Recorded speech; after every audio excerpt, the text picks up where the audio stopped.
Me chamo Hilderleia Valente, hoje estou secretária-geral da Comissão de Investigação Defensiva da Seccional da OAB de Santa Catarina.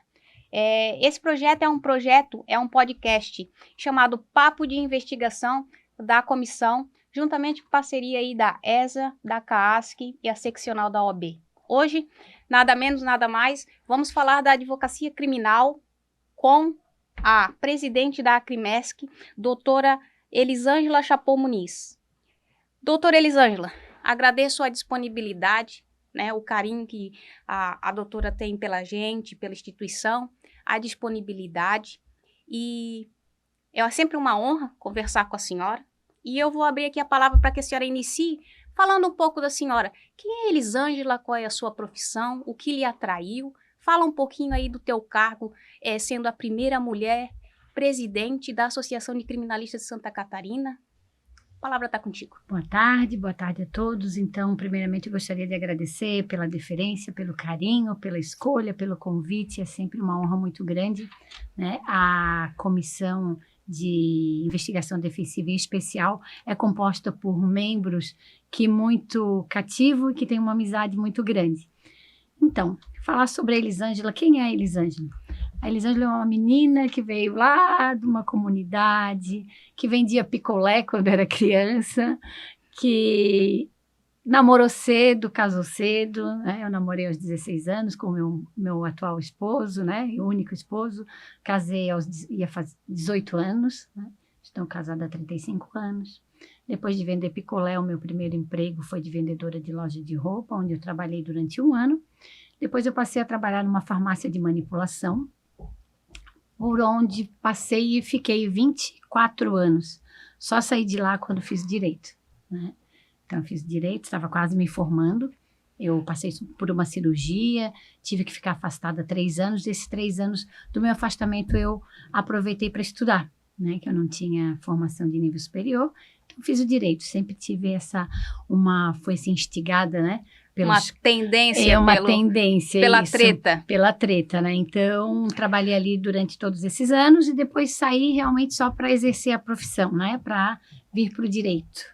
E me diz uma coisa, doutora Elisângela, a escolha pela área criminal sempre foi isso ou aconteceu depois de um experimento? Porque a gente sabe que a faculdade de Direito em si, ela acaba te ensinando todas as áreas possíveis, né, da profissão ali, de atuação, e por muitas vezes há colegas que experimentam um pouco de cada coisa e daí se direcionam para uma área em específico, e daí tem aqueles que desde sempre sabem o que querem. Como é que foi contigo? Não, eu desde sempre soube o que eu queria. Eu estudei para fazer a área criminal. Sempre foi. Eu gostava da questão da investigação, de ver uma notícia no jornal e tentar descobrir o que estava acontecendo ali. Então, sempre fui muito instigada por essa parte, né? E quando eu fiz faculdade, era até... era uma situação engraçada, porque lá no início do curso tem aquela situação, né, dos professores. Tá, quem aqui quer seguir qual carreira? E passamos. Sim. Eu já fiz faculdade com 35 anos, né? Então, eu já tinha maturidade, mas tinha o pessoal lá que tinha acabado de sair do ensino médio. Então, perguntava-se. Tinha quem queria ser policial civil, policial federal, delegado, juiz, promotor. E quando chegava em mim, advogado. Daí eles já faziam assim, porque normalmente, nessa altura da vida, quem está fazendo, está pensando numa carreira pública, num concurso público. Queria ser advogada e depois já vinha qual área, né? Já que era tão instigante assim, saber que queria ser advogada. Criminalista, não pode. Próximo, passava para o próximo. Tinha a doutora Andréia Regis Vaz, né, juíza, que ainda é juíza, ela dizia para mim, não, a gente namora só com o penal, a gente casa com o civil. Era a frase épica. E eu brincava com ela, né, mas o que tu tá fazendo no crime? Porque a área de atuação dela era criminal e a de preferência dela. Eu fui uma exceção. Vou te provar. Então, hoje, a gente se encontra, ela diz para mim, tu fosse a exceção. Então, eu estudei, realmente, a minha faculdade foi para fazer a área criminal. E daí, não querendo puxar para mim, eu também, né, formada em Direito, também criminalista, também sempre vim nessa área penal. Tentei alguns concursos para o Ministério Público, mas sempre com essa instigação aí da investigação, da problemática criminal. O penal sempre foi o que me encantou. Então, aí eu já estou falando um pouco de mim, já estou tirando foco Mas tá ótimo. da doutora. Mas tá na veia, né? A gente, só para o pessoal entender que quando a gente tem o feeling para coisa, não adianta desviar, né, doutora? Exatamente. Doutora, nós teríamos aqui como um tema principal, né, mas claro que a gente vai acabar aí desenvolvendo, a investigação defensiva e a advocacia criminal na técnica, no protagonismo e no olhar feminino da construção da defesa. Aproveitando aqui, puxando para nós novamente, aproveitando que somos mulheres, do nosso espaço que estamos aí obtendo os avanços aí.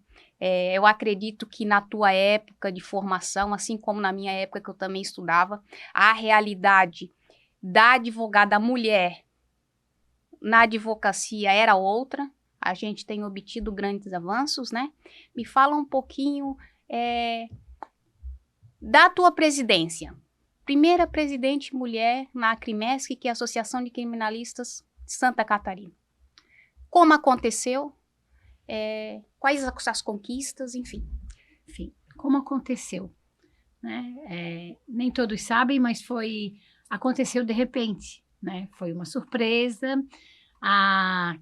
Chutaram a bola, ela caiu no meu colo e eu tinha que decidir o que fazer com ela, né? Então, ali aos 45 do segundo tempo, era pênalti, ou era gol, ou era abandonar a bola na frente dele, e eu resolvi fazer o gol, né? Eu resolvi segurar a bola e sair para a partida com muita força de vontade, já que aceitei o desafio. Então, eu parti da premissa de que, como era a primeira mulher em 42 anos de associação, eu me dei a obrigação e eu me dei a missão de fazer o melhor possível, né? Deixando sempre claro que eu digo assim, que para cada presidente que já passou pela associação, ele fez a melhor gestão.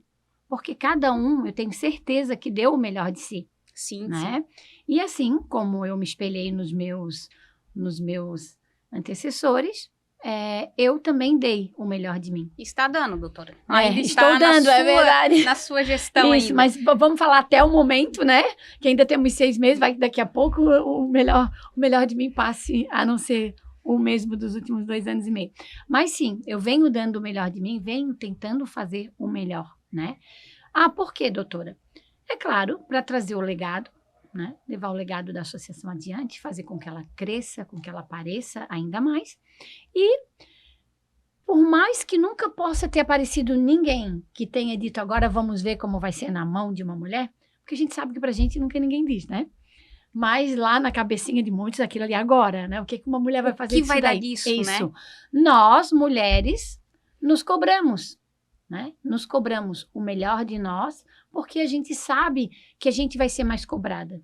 A gente sabe que como é a primeira a tomar posse naquilo ali, cria muitas expectativas. E nós, mulheres perfeccionistas, temos o hábito de quê? De tentar superar essas expectativas. Então, o desafio é esse. O desafio é entrar, se manter, equilibrar e manter esse equilíbrio de uma forma que tu chegue lá no final, olhe para trás dos 3 anos e diga assim, eu consegui, né? É uma luta diária isso, a superação, tá? E o tocar, né? É uma conquista muito grande, né? Não quero pensar assim, eu, Elisângela, conquistei. Não, essa para mim é uma conquista que eu dedico a todas as mulheres. É uma abertura de caminho. Uma abertura de caminho. Assim como quando eu me formei, você se formou, mulheres antes de nós que se formaram no direito, começaram a advogar, seja lá em qual foi a área que tu começou. Num dia a mulher foi a primeira mulher a fazer o curso de direito, foi a primeira mulher a passar na prova da ordem, né? Foi a primeira mulher a dizer, eu sou advogada, agora eu vou ter que galgar os meus clientes. E a mulher sempre vai vir com aquilo, eu tenho que provar que eu sou capaz. Né? Até porque nós viemos de uma cultura onde, para que a mulher conquistasse um espaço, querendo ou não, é um caminho mais árduo. Sim. Por mais que hoje em dia esteja mais acessível a informação, o empoderamento, os cargos, seja reconhecido aí as competências, enfim, é um caminho mais árduo. nós parece assim que a mulher ela tem que fazer 2 vezes mais, né? Exato. E daí não puxando pra gente, mas é uma realidade que talvez o telespectador, o homem, ou às vezes muitas mulheres que têm um outro pensamento, pensa que essa fala vira uma militância, mas é que a realidade prática, infelizmente, ainda é essa, né? É isso mesmo. Eli, então, deixa eu te perguntar uma coisa. Para dar uma enfatizada, assim, a advocacia criminal brasileira, ela sempre foi formada durante muito tempo para estudar aquilo que a investigação policial traz e colocou dentro de um processo criminal. A investigação defensiva na tua ótica, como criminalista, muda esse modo de produzir? Muda muito. Né? Muda muito porque o advogado, com a investigação defensiva, a gente tem a possibilidade de sair do lado de cá, né? Do poder estatal. A gente se coloca num posicionamento do lado de lá. Em que sentido, Eli? Nós passamos a ser sujeitos da investigação. Sujeitos que poderão ir lá e pegar aquela situação e mostrar para o juiz, para o promotor, antes mesmo de um oferecimento de uma denúncia, fatos e provas que possam contribuir para que se descubra que aquilo ali não é bem como a investigação policial está colocando. Porque não teremos oportunidade, talvez depois de vir a denúncia, a gente não vai ter uma oportunidade de conseguir evitar que aquela denúncia seja recebida. E já com a investigação defensiva, isso passa a ser possível. Eu costumo dizer que muitos colegas ainda desconhecem a importância dessa investigação defensiva, tendo ali a possibilidade e a propriedade de produzir uma prova, né? Até para um êxito, muitas vezes, um êxito da sua própria ação ali, seja ela penal, civil, trabalhista. Exato. Então, o advogado, eu acredito não, tenho certeza que principalmente na área criminal, ele sempre foi um investigador. O que faltava era a expressão, a nomenclatura, Isso. né? E uma formalização, uma normatização disso, né?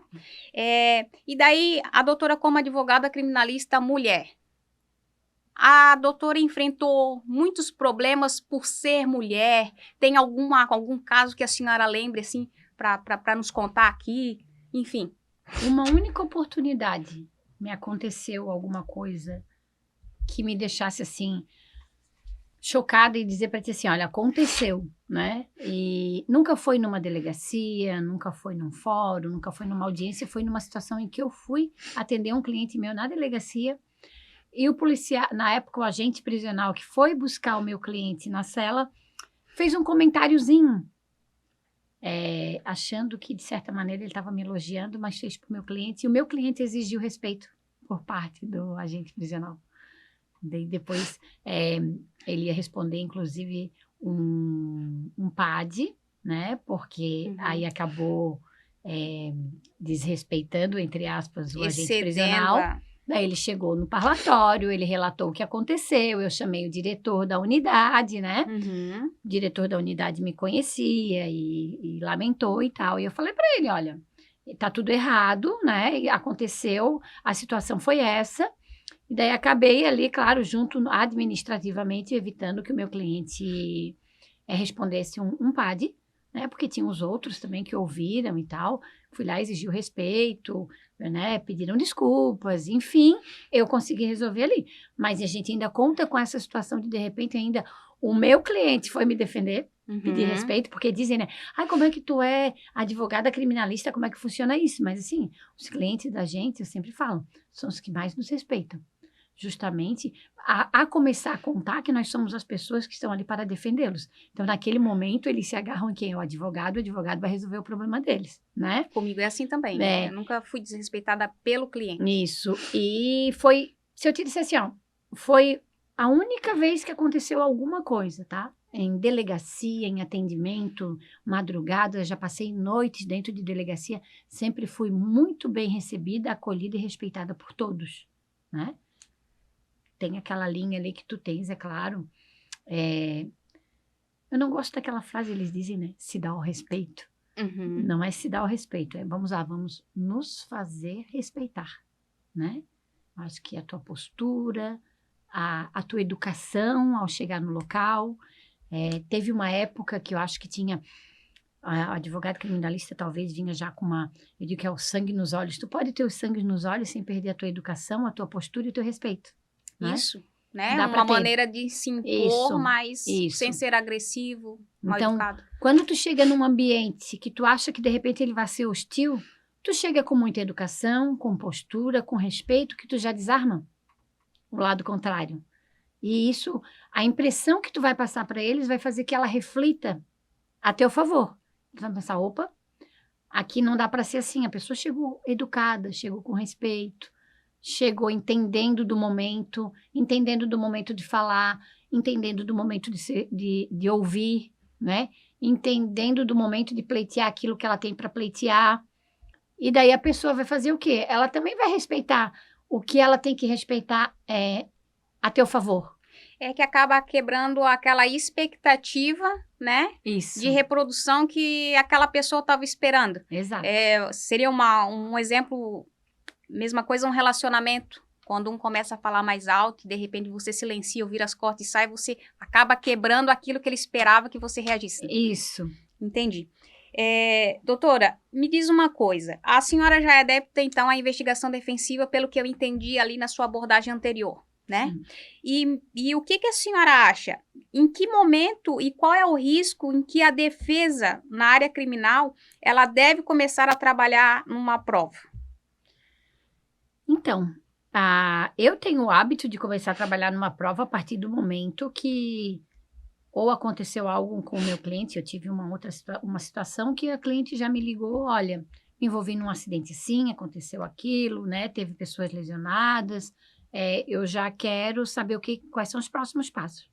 Olha, eu tenho o boletim de ocorrência, me encaminha, vê qual é a delegacia responsável, já te habilita lá no inquérito, já informa que o teu cliente está à disposição, já pede cópia, já começa a analisar o que está sendo utilizado lá para acusar ou que tu possa aproveitar para explorar no momento até de prestar os esclarecimentos, as provas apuradas, como é que está aquela situação, tu já começa a ver qual situação que requer talvez o auxílio de um perito, se for alguma coisa que tu vê que tem muita técnica, né, em casos de homicídio, acidente de trânsito, né, então explorar tudo isso e ali tu já começar a te preparar, desde o primeiro momento que tu tenhas a notícia ou tu for procurado pelo cliente, que ele te avise que tem alguma coisa, se ele foi preso e foi liberado, vai ter um inquérito, né?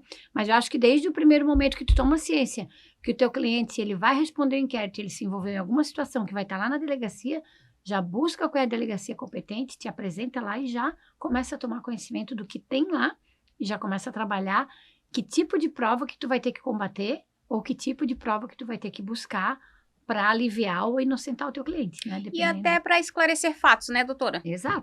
O advogado, ele tem que ter essa mentalidade de que a partir do momento que ele trabalha somente com a prova que é produzida, nem sempre são as provas suficientes ali para elaborar a causa, o ocorrido, enfim. Isso, e fora que as provas produzidas, elas vão ser sempre prova produzida com a ótica da acusação. Tendenciadas, com a ótica da polícia, depois vai ser apreciada pelo Ministério Público. E se tu deixares seguir com o relatório policial, o Ministério Público vai receber o relatório policial, ele não vai fazer uma investigação para ver se aquele relatório policial ele está fundamentado em alguma coisa que possa ter tido uma nulidade. E depois disso, a defesa que lute. Porque se a defesa agir antes, quando chegar na mão do promotor, vai chegar com o que a defesa já vem produzindo. E aí, quando chega lá, como me disse uma delegada uma vez, doutora, tá aqui, meu quebra-cabeça tá pronto. Cadê o seu? Daí eu falei para ela, pois é, doutora, mas o seu quebra-cabeça está montado sem as minhas peças. A senhora agora me chamou para nós brincar de montar o quebra-cabeça. Eu vou colocar as minhas peças aí, o seu vai se desencontrar todo. E ela parou para mim e olhou e disse: doutora, eu ainda não tinha pensado nisso. Foi uma delegada muito sensata, muito tranquila de trabalhar, e ela olhou para mim e me agradeceu, porque ela falou: a senhora agora me trouxe uma perspectiva que eu ainda não tinha parado para analisar. Ela era recém-chegada naquela comarca, né? Uhum. E a gente, como se diz, depois nós rimos muito, né? As duas, porque... E é isso, eles montam o quebra-cabeça deles. E se tu deixar eles levarem o quebra-cabeça prontinho para o Ministério Público, o que o Ministério Público vai enxergar é o cenário que eles conseguiram montar. Mas não vai perguntar para a defesa. E quando a defesa vier com o seu, a denúncia já foi apresentada, o promotor já fundamentou aquela denúncia naquele quebra-cabeça que ele entendeu aqui. E a gente sabe que depois, lá na frente, tu vai ter que estar pedindo para o promotor, e tem certas coisas que eles vão lá e eles indeferem o nosso pedido. Eles dizem que não dá, eles dizem que não é, né? Então, se tu já levar um quebra-cabeça misto, ele já vai analisar amplamente aquilo ali. E pode ter uma outra conclusão, né? É aquela coisa, então. Com isso, nós chegamos à conclusão de que uma defesa que não investiga, ela corre o risco de trabalhar com o que foi trago para os autos e ponto, né? Aí, eu aproveito já esse gancho do que a doutora mencionou e digo que, infelizmente, ainda hoje há esse problema do defensor, não só na área criminal, mas em todas as áreas da advocacia, não seria uma rebeldia, mas há uma dificuldade de entendimento da importância dessa investigação ali probatória por parte ali do advogado. A senhora concorda com isso? Concordo. Concordo por vários motivos, né? Primeiro, a questão de ter uma situação de uma investigação defensiva quando ela requer, geralmente, a parte de perícias, né? Primeiro, tu tem que ter um cliente que ele tenha condições de estar custeando mais uma defesa, né? Que eu chamo um perito de defesa, né? Porque, querendo ou não, ele vai produzir provas para a defesa. Então, ele vai ser mais um ator da defesa, ele vai ser mais um profissional técnico que tem que ser contratado para esse fim. Hoje, não dá para o advogado incluir nos honorários dele, né? Sim. Porque, dependendo da perícia, ela pode custar menos, ela pode custar mais, enfim, não dá para prever onde realmente vai ser preciso. Então, eu acho que hoje ainda, até por parte da advocacia, eu vejo que ela já está trazendo no seu repertório, passar para o cliente. Principalmente essas operações que são fundadas em cima de escuta telefônica ou de quebra de sigilo telefônico, bancário, né? Eu, pelo menos, já tomei por hábito dizer para o cliente: olha, essas investigações elas são pautadas geralmente em cima de muita quebra de sigilo telefônico, né? Geralmente, cadeia de custódia, isso tudo ainda tem que ser muito observado, porque por parte do Poder Estatal a gente sabe que o que eles trouxerem para o juiz vai considerar legal. Se tu não tiver um perito para dizer se aquilo ali é legal ou ilegal, tu não vai levar a perspectiva e a explicação técnica para ele ter um convencimento diferente disso. O advogado, ainda não. A maioria, eu sei que tem alguns privilegiados aí que tem a formação, né? Tem a formação e para esses fica muito mais tranquilo, né? Mas os que não têm, então eu acho que é um período ou para a advocacia criminal daqui a pouco começar ou se especializar em outras áreas, na área da perícia, né? nas expertises periciais, para ele poder, e mesmo assim ele vai ter que vender o trabalho dele, né? Não é porque ele está fazendo a defesa que ele vai lá, não, a defesa, meus honorários pela defesa é isso, e daí se tiver uma perícia para fazer, ele vai incluir, não dá também, né? Então, mas eu acho ainda assim que a maior problemática da investigação defensiva, quando envolve as questões periciais, realmente ainda é a consciência do cliente de que ele precisa estar preparado para custear aquele serviço. Aí nós temos várias vertentes, né, doutora? E daí, vê se a doutora concorda. Nós temos o problema do cliente em achar que a perícia ela é dispensável, que é desnecessária e que seria só mais um encargo oneroso, Sim. Né? Nós temos o problema do colega advogado que ainda não se utiliza e não entende que é necessário uma perícia, que é um profissional focado né, especializado, que tem a capacidade técnica ali de estar ali fazendo um laudo. E daí nós também temos esse problema, ainda da delegada que a senhora mencionou, da segurança pública em si, Ministério Público, delegacia, juízo, e entender que a investigação defensiva, na verdade, é uma ferramenta, uma ajuda para o próprio trâmite processual. Exato.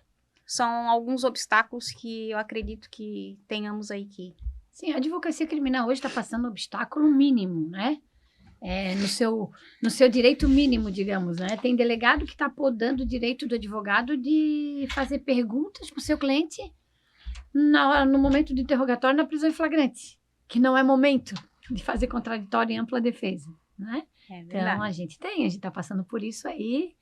Há dias atrás aconteceu com um associado nosso, e é isso, a gente tem autoridade policial que acredita mesmo que o advogado só tem que ir lá, ficar calado do lado do cliente dele, deixar o cliente responder o que ele está perguntando, ou manter o silêncio, porque não vou te dar a oportunidade aqui de falar nada, né? Então, agora imagina aceitar que hoje a gente tem lá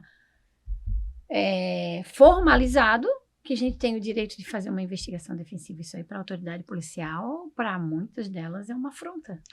Porque, infelizmente, a maioria, se não todas, mas entende que o advogado, ao produzir uma prova, na verdade, ele está sendo tendencioso, né, a que a coisa penda a favor dele, do cliente dele. Mas, na verdade, através dessa investigação, desses peritos, o perito nada mais é do que um técnico onde ele tem que ser nulo, e o que ele vai avaliar é aquela prova, né? E ele tem ali por ética até profissional, de avaliar e dizer o que está ali, sem poder também pender para nenhum lado, nem pelo afirmativo, nem pelo negativo. Vou colocar um caso hipotético aqui, e daí a doutora vai me abordar. Imagine que você hoje recebe um caso criminal grave, há depoimentos, celulares apreendidos, imagens, reconhecimento de pessoas e uma narrativa policial aparentemente consolidada. Antes de pensar na tese jurídica, o que você gostaria de investigar? Investigar a nulidade das provas. As provas que tem ali. As provas que tem ali. Porque são as provas que vão sustentar o processo penal. E para isso... A ação penal.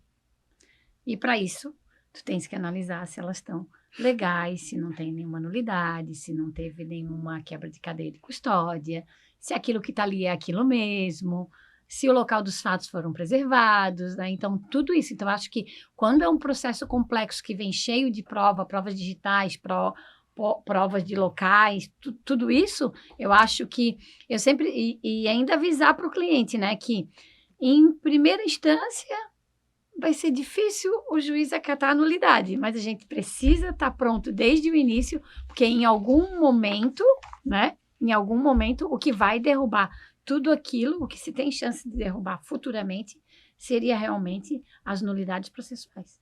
E daí, nesse teu foco, nessa tua resposta, mais uma vez, a gente só comprova que o advogado por si só investiga. Investiga. Desde sempre. Desde sempre. Né? É isso mesmo. Me diz uma coisa, doutora. Que conselho a doutora daria hoje para uma jovem advogada mulher que entra sozinha numa delegacia pela primeira vez para defender alguém? Eu acredito que a resposta está naquele comentário anterior, né? Se posicionar, ter a postura. Embora a gente diga que roupa, comportamento não define ninguém, mas eu ainda, né? Posso ser cancelada, como se diz, né? Mas eu ainda penso que esses ambientes são todos ambientes masculinizados, né? São ambientes masculinizados, são ambientes onde a gente vai encontrar pessoas encarceradas, homens que às vezes não veem uma mulher há muito tempo, homens que são machistas, e eu sei que a gente tem que enfrentar o machismo, mas a gente também tem um código de ética, onde diz que a gente tem que vestir adequadamente para cada ambiente, né? Eu acho que assim tu já entra, e talvez por isso que esteja lá no código de ética, porque o código de ética ele já é bem, digamos assim, bem preparado para nos preparar para todas as situações, né? Eu acho que uma dessas é a tua vestimenta, o teu comportamento, o teu posicionamento, como tu vai te posicionar, o respeito, né? E tudo isso, querendo ou não, a tua imagem, a tua apresentação é o teu cartão, né? Teu cartão teu cartão postal é a tua postura, a tua vestimenta, o teu comportamento, é aquilo que tu dá ao outro, tu vai receber. Eu digo que é o espelho, né? É o que tu transmite. Então, tentem dessa maneira preservar a questão processual. Hoje, né? Hoje a mídia está aí, o Instagram está aí, é tudo muito rápido que acontece, né? Até o que tu transmite na rede social, o que tu leva para a rede social, ter muito cuidado, porque hoje, às vezes, tu leva um caso para dar de exemplo, às vezes tu leva alguma característica, tu acaba levando a imagem de um cliente teu, ou a imagem de uma autoridade. Hoje em dia, tá tudo muito exposto, e a gente critica quando um jornal mostra um colega, um cliente, alguém que foi preso, e às vezes eu vejo que talvez o deslumbre da advocacia criminal, a jovem advocacia, ou até às vezes uma advocacia mais presente, mais experiente, acho que se levando pela onda da internet, acaba expondo muita coisa. Eu acho que isso, hoje todo mundo te acompanha também na rede, né? Então, tu tem que lembrar que o teu perfil, o teu profissional, tu tem que lembrar de quando tu vai para a rede social, é o teu profissional que tu está colocando lá. Então, porque vão lembrar de ti como advogada, perita, né? Isso a tua mesmo. profissão. Eles nunca vão lembrar da Elisângela que está lá num final de semana fazendo um churrasco, que aquele momento é um momento de divertimento. Hoje ainda compartilhei com algumas amigas um reelzinho, um menino que ele estava fazendo o papel de um cliente e ele dizia, né? Para as advogadas, vou ensinar vocês como se comportar na internet. Foto do perfil, vocês põem assim, um sorrisinho assim, a mãozinha assim. Então, já é uma situação que é de humor, mas te leva para a realidade. Já é um toque, tu já começa a perceber que já virou questão de meme na internet, né? O comportamento, a foto da advogada de perfil. Então, querendo ou não, é na brincadeira, eu sempre digo que é na brincadeira que tu diz as verdades que tu queres dizer. E aquilo ali, para mim, não passou de um belo de um recado, né? Então, a gente já entra na profissão com essa questão de ser mulher. Hoje, temos muitas mulheres, graças a Deus, atuando na advocacia criminal, né? Conseguimos aí abrir caminhos, né? Eu digo que as que vieram antes de mim abriram caminho para mim, as que vieram depois de mim, depois de ti, tiveram o caminho aberto por nós, né? E cada cargo, cada nomeação que a gente recebe, a gente não está recebendo para botar dentro da gente e achar que a gente é o máximo. A gente está ocupando, que é para mostrar que a gente está abrindo mais caminhos para outras que vierem ocuparem, né? Que é possível. Que é possível. É igual um mato, tu olha ali, ninguém vai morar ali, abre uma picada, abre uma rua, faz um terreno, daqui a pouco vem outro. Alguém abriu aquele caminho, né? Exatamente. E todas que vierem antes da gente foram, sem dúvida nenhuma, mulheres que abriram os caminhos. E nós temos que continuar abrindo para as que vierem depois de nós. Muito bom. Eu acredito que a pergunta foi para uma jovem que entra na delegacia, mas abre-se aí, abrange para todas as outras áreas. Porque é o nosso caminho, né? O nosso comportamento, né, profissional. O caminho a gente fala aqui porque a gente está falando da advocacia criminal e a gente entra em ambientes mais sensíveis, né? E mais sensíveis também, né? Então, mas isso é para todas as áreas, não é só para nossa, né? Em todos os momentos. A gente frisa o nosso, porque é delegacia, né? Hoje a gente encontra, tanto no sistema prisional, quanto nas delegacias, também mulheres trabalhando lá. Né? Então, somos recebidas, às vezes, por mulheres, né? Mas, ainda assim, a maioria é homem. Mas eu venho da época que entrava lá, eu só ia encontrar homem na delegacia. Era o preso, né? O preso, o escrivão, era o escrivão, estagiário, delegado, todo mundo. Até que limpava delegacias, às vezes, exato, também era um homem, né? na época, então, né? Hoje, então, a gente já fala, por isso, a gente que já vem de uma geração mais lá atrás, a gente fala nessa abrangência, né? Da época que a gente começou, que passava-se noites. Hoje, depois aí de tudo por vídeo, tá mais tranquilo, não se passa mais a noite na delegacia. Nós conseguimos, em uma tarde, estar em vários lugares do país ou do mundo, né, doutora? Exato. Então, há isso. Há uma facilidade. E já é a evolução, graças a Deus, né? Já é a evolução, para a mulher já tá mais tranquilo, enfim. nós temos aí que acumular muita coisa, então quanto mais prático, melhor, né? Né? Com certeza. Teríamos aqui papo para dias, horas, né? Sim. Mas pela nossa limitação aqui e também dos seus compromissos, enfim.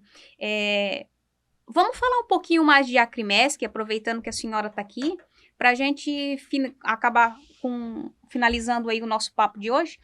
Vamos falar, a senhora já falou de liderança, né, da Acrimesc, o futuro da advocacia criminal.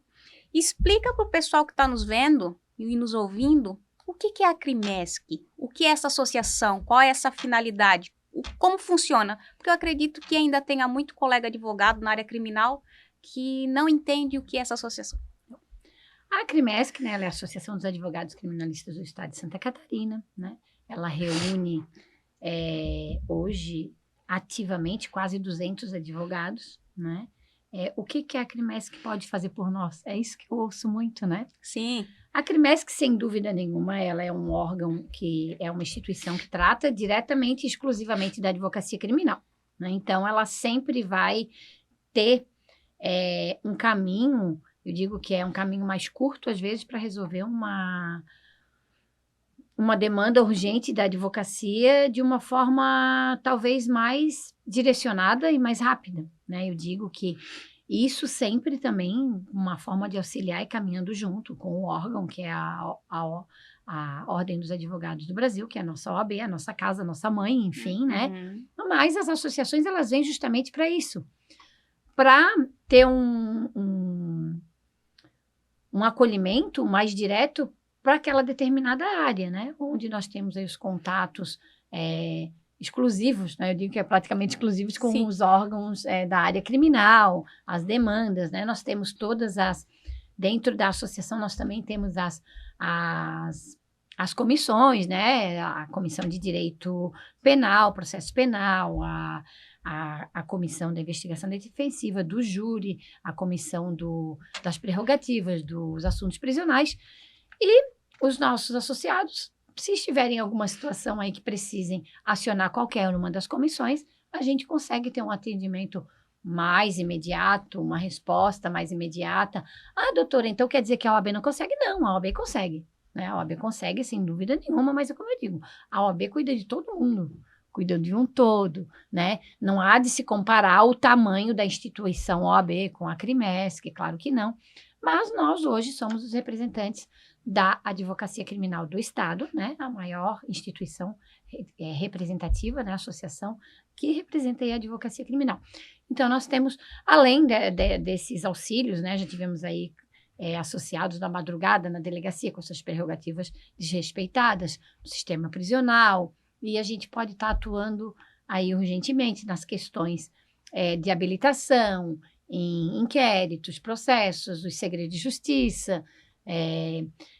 Quando a gente olha assim, pensa o que faz, né? Uhum. Eu já passei final de ano lá peticionando para conseguir o acesso ao associado, sempre com sucesso, graças a Deus, né? Mas é isso, gente. A associação, ela é para tentar dar aí uma proteção integral aos seus associados, aos criminalistas que se associam, né? Tá disponível para ele, para os problemas, para as demandas. Além disso, a gente tem o grupo do WhatsApp, grupo de WhatsApp, mas o grupo do WhatsApp, sim, né? Ele serve, ele ajuda, ele contribui, nós temos ali colegas de todas as áreas. Eu mesmo, antes de ser presidente, compartilhei material, recebi material, às vezes tu tens uma demanda que está difícil para ti, coloca uma no ideia grupo. prática, né? Sim. Alguém que já passou por aquilo. Isso, uma decisão, né? Um auxílio, enfim, tudo isso, né? Tudo isso ele nos proporciona um acesso maior, né? Hoje nós temos a Acrimesc regionalizada praticamente em todo o estado.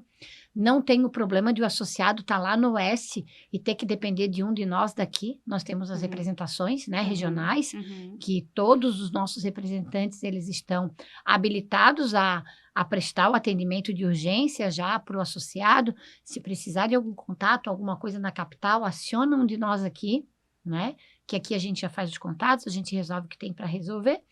E ninguém está desamparado, ninguém está longe, não existe mais aquela coisa a Acrimesc está distante, né? Ela está regionalizada, ela está em todo o estado e todos os associados aí têm contato direto conosco e temos o simpósio que realizamos anual, né? Vamos ter agora, já vou aproveitar e vender meu peixe. Já vou anunciar, fala. dia 17 e 18 de setembro temos o simpósio acontecendo, onde a gente traz grandes nomes, né, da advocacia criminal. É uma oportunidade.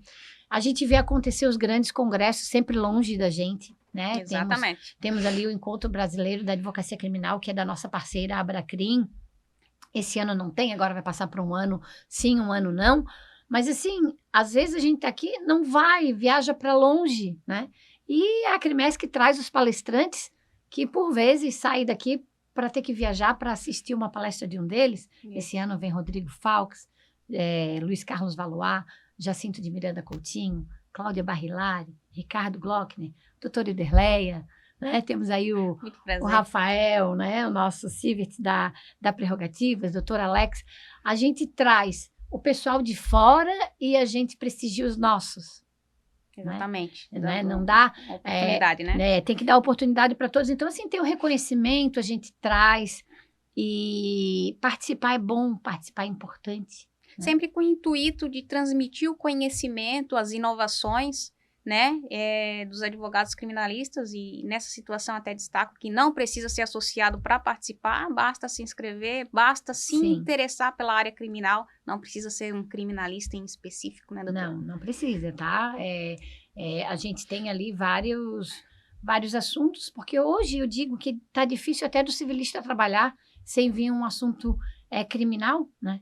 Hoje o empresário, né, o direito empresarial vem junto aí, inclusive a doutora Cláudia Barrilari vai vir falar sobre a responsabilidade penal da pessoa jurídica. Porque hoje os impostos, tudo acaba, né? Todas as áreas acabam. Hoje a família acaba numa violência doméstica, lá vem uma medida protetiva, quem está ali, direito penal. O direito penal. Né? Então, vem uma alienação parental, daqui a pouco vem um abuso, daqui a pouco vem uma situação inadequada com a criança dentro do ambiente familiar, lá veio o direito penal. Então, hoje eu tenho visto que o direito penal ele está sempre presente em muitas das áreas, né? Exatamente. Direito tributário, vem o crime tributário, ambiental.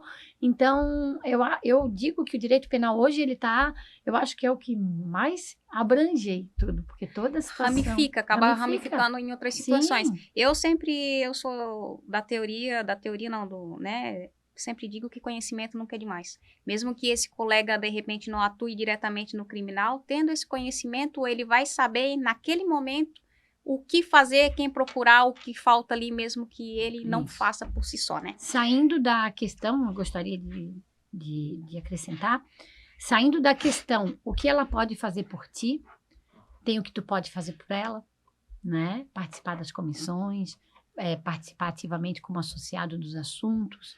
Eu mesma comecei na Acrimesc como uma associada, depois de uma campanha para trazer a mulherada para ela.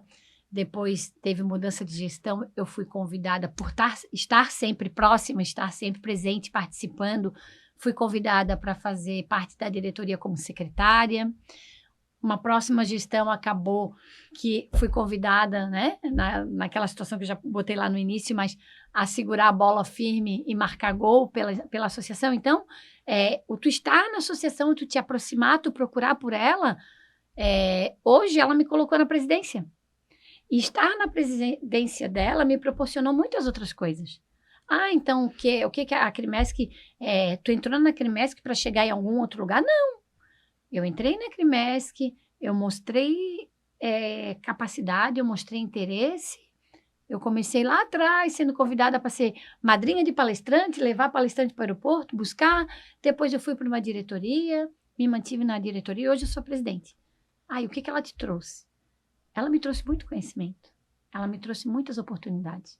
Ela me aproximou de pessoas, ela me abriu portas que não seriam portas inalcançáveis, mas a gente sabe que sim, estar na presidência dela me colocou em evidência, e é claro que eu projetei o meu trabalho, eu trabalhei, e daí onde então, isso, gente, se a gente trabalhar, se a gente se prontificar, se a gente estiver lá, a gente vai, né? Então, eu digo, convido todos a estar sempre muito próximo, a participar, porque hoje Na nossa diretoria, hoje, eu tenho membro de Brusque, eu tenho membro de Curitibanos, eu tenho conselheiro de Rio do Sul, né? Porque esse foi um dos meus propósitos. Então, vamos trazer o pessoal para cá, porque também não é regionalizar, não é tu chamar associado para ter associado de fora na instituição.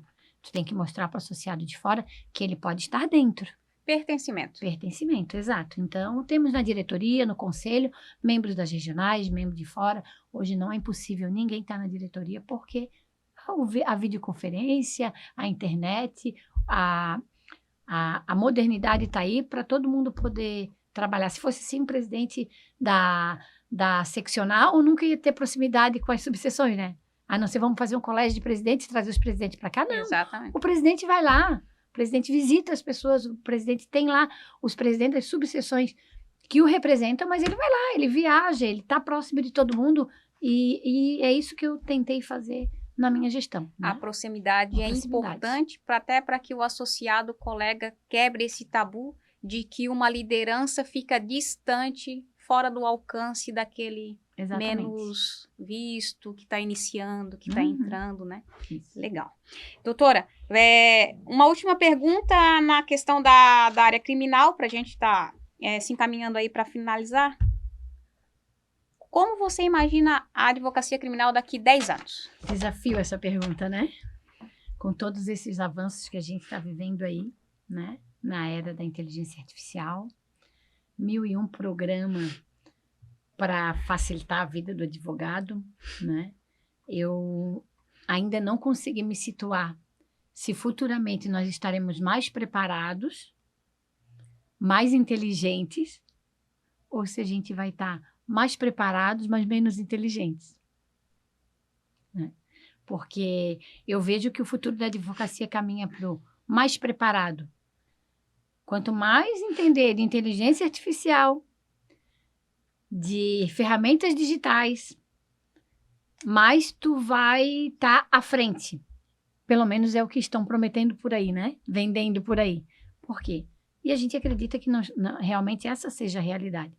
Porque a inteligência artificial ela está caminhando rapidamente no Poder Judiciário, no Legislativo, lá na delegacia. Daqui a pouco todo mundo vai estar muito automatizado e cheio das inteligências artificiais.